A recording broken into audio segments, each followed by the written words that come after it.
আসসালামু আলাইকুম, সবাইকে স্বাগতম। বিশেষ কর্মকর্তাদের বিভাগীয় পরীক্ষার প্রশ্নের আলোকে এই যে প্রয়োজনীয় টিকা সমূহের ক্ষেত্রে অবসর উত্তরসূরি বা পিআরএল, এই প্রশ্নটি বিগত পরীক্ষায় 7 বার এসেছে। বিভিন্ন সময়ে এই বিভাগীয় পরীক্ষায় এই প্রশ্নটি 7 বার এসেছে। পিআরএল এর পূর্ণরূপ হচ্ছে post retirement leave. Post retirement leave এর সংক্ষিপ্ত নাম হচ্ছে পিআরএল। তো বিশেষ করে এই সরকারি চাকরি আইন 2018 এবং নির্ধারিত ছুটি বিধিমালা 1959 এই পিআরএল সম্পর্কে বলা হয়েছে। কি বলা হয়েছে এবং বিশেষ করে সরকারি চাকরি আইন 2018-তে কি বলেছে, আবার নির্ধারিত ছুটি বিধিমালা 1959 কি বলেছে, সেই বিষয়গুলি উল্লেখ করতে হবে যদি পরীক্ষায় আসে। যেমন এইভাবে আমরা উপস্থাপন করতে পারি। প্রথমে লিখব কোন বিধিতে বলা আছে।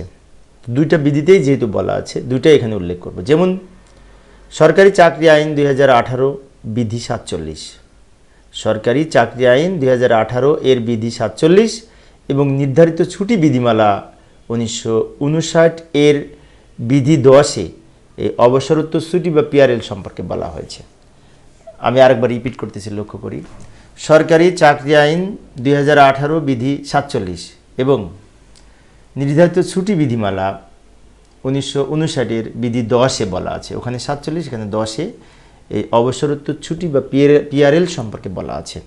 তো প্রথমে আমরা দেখব সরকারি চাকরি আইন 2018 বিধি 47 কি বলা আছে। সেখানে বলা হয়েছে, কোনো কর্মচারীর অবসর গ্রহণের বা চাকরির অবসানের ক্ষেত্রে ছুটি পাওনা সাপেক্ষে অবসরোত্তর ছুটি প্রাপ্য হবে। অর্থাৎ কোনো সরকারি কর্মচারী অবসর গ্রহণের যে বা চাকরির অবসানের শেষে ক্ষেত্রে ছুটি যদি যখন অবসর গ্রহণ করবেন সেই সময় যদি ছুটি প্রাপ্য থাকে, অর্জিত ছুটি, তখনই এই অবসরোত্তর ছুটি বা পিআরএল পাবেন। এই ধরনের ছুটির মেয়াদ অবসর গ্রহণের বা চাকরির অবসানের তারিখ থেকে 1 বছর পর্যন্ত বর্ধিত করা যাবে। অর্থাৎ এটা পাবে সর্বোচ্চ 1 বছর। যেদিন অবসর গ্রহণে যাবেন সেখান থেকে সর্বোচ্চ 1 বছর তিনি এই বিশেষ করে অবসরোত্তর ছুটি পাবেন বা পিআরএল পাবেন। এইটা ছিল বিশেষ করে 2018 সালের চাকরি বিধিতে। এখানে দুইটা শর্ত বলা আছে। একটি হচ্ছে এই অবসর গ্রহণকালে ছুটি পাওনা থাকতে হবে, আরেকটি হচ্ছে সর্বোচ্চ 1 বছর পর্যন্ত এই ছুটি বর্ধিত করা যাবে অবসরের তারিখ থেকে। এবং নির্ধারিত ছুটি বিধিমালা 1959 এর বিধি 10-এ কি বলা আছে এই সম্পর্কে লক্ষ্য করি। এখানে বলেছে, বার্ধক্যজনিত অবসর গ্রহণের দিনে ছুটির হিসাবে জমাকৃত ছুটির তামাদি হয়ে যায়। ভালো করে লক্ষ্য করি। এখানে বলেছে বার্ধক্যজনিত অবসর গ্রহণের দিনে ছুটির হিসাবে জমাকৃত যে ছুটি থাকে সেটি তামাদি হয়ে যায়, যার কারণে সরকারি কর্মচারীর 59 বছর এবং মুক্তিযোদ্ধা কর্মচারীর বয়স 60 বছর যখন বয়স পূর্তির পূর্বে অবসর গ্রহণের ছুটির জন্য আবেদন করতে হবে। এখানে বলেছে যে বার্ধক্যজনিত কারণে ছুটির হিসাবে জমাকৃত সব ছুটি সাধারণত এই অবসর গ্রহণের দিন তামাদি হয়ে যায়। সেই কারণে কর্মচারীর বয়স যখন 59 বছর পূর্ণ হবে, সাধারণ কর্মচারীদের ক্ষেত্রে 59 বছর এবং মুক্তিযোদ্ধা কর্মচারীদের বয়স 60 বছর পূর্তির পূর্বে অবসর উত্তর ছুটির জন্য আবেদন করতে হবে। যে এখানে একটি বিষয় বলেছে, যদিও মুক্তিযোদ্ধা কর্মচারীর সম্পর্কে এখানে বলা হয়েছে বর্তমান বিধি অনুযায়ী, অদূর ভবিষ্যতে যদি পরিবর্তন হয় কোনো কারণে, তাহলে সেটা কিন্তু আবার জানতে হবে আমাদের। এবং এখানে আরও কিছু শর্ত আছে। কিছু শর্ত সাপেক্ষে এই 1900 অর্থাৎ নির্ধারিত ছুটি বিধিমালা 1959 এর এই অবসরোত্তর ছুটি পেতে পারেন। সেই শর্তগুলি হচ্ছে নিম্নরূপ।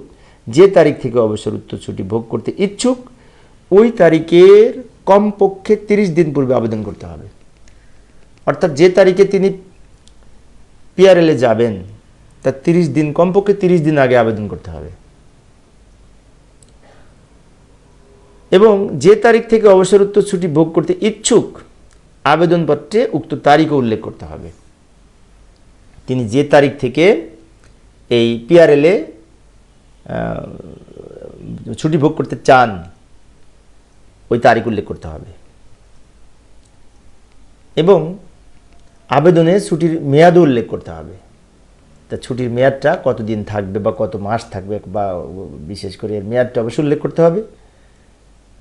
এর সাথে আরেকটি বিষয়, ছুটির প্রাপ্যতার রিপোর্ট সংগ্রহপূর্বক আবেদনপত্রের সাথে সংযুক্ত করতে হবে। এই যে আমাদের ছুটির প্রাপ্যতা মানে অর্জিত ছুটি আমার বিশেষ করে যে জমা আছে এই মর্মে রিপোর্ট সংগ্রহ করে সেই আবেদনের সাথে সংযুক্ত করতে হবে। তাহলে এখানে এই 4টা শর্ত বলা আছে। প্রথম শর্ত হচ্ছে 30 দিন পূর্বে আবেদন করতে হবে।